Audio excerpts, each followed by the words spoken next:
They say that chickens are the gateway homesteading animal.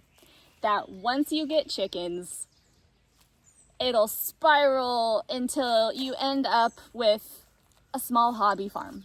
We have had chickens on and off since we moved into the Ozark Mountains, and it didn't explode, really.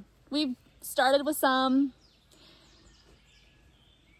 moved into a rental, couldn't have any there, took a hiatus on all the animals for a while until we moved to our own property. We got dogs, cats, chickens, bunnies, and each one has their own story as to how we got them and why they came. These sheep are no exception. Originally, we wanted to have lambs for Passover.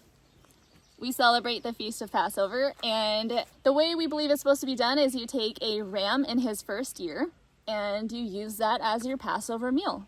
So that's what we do.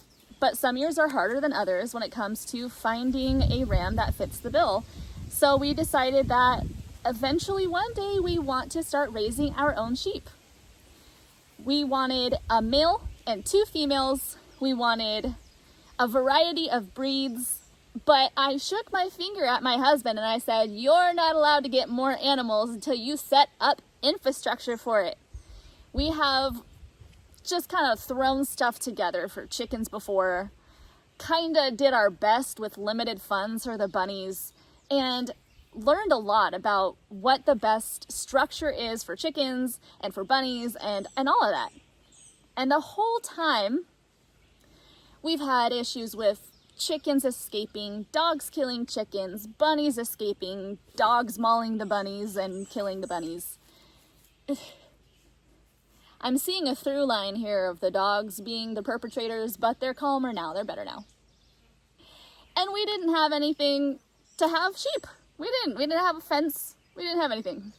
We didn't anticipate getting sheep as quickly as we got them. It actually was an interesting situation on how we got the one. Really what had happened is one of our friends had actually asked us if we wanted to have the ram. And since we wanted the ram, we wanted to have 2 females with him too, we got the ram. But then the ram was lonely and he would baa at us and he needed to have a friend. So we got him, Pink Collar Pearl over there.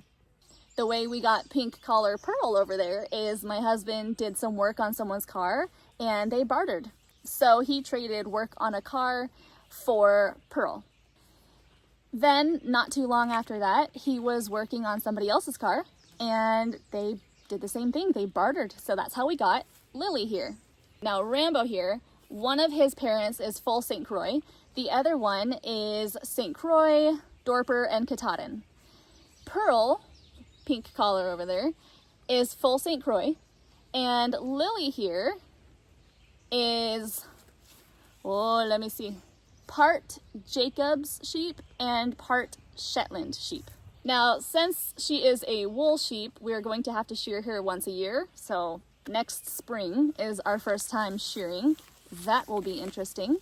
But in the meantime, we are loving watching them. Sheep. Rambo. Hi. Well, maybe it's not all love on their end. I will say Lily has been on the receiving end of some bullying from Rambo and from Pearl. Hi, buddy.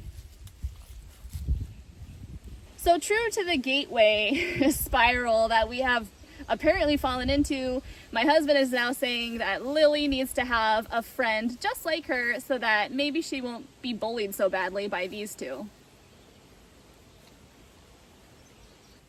Now we still don't have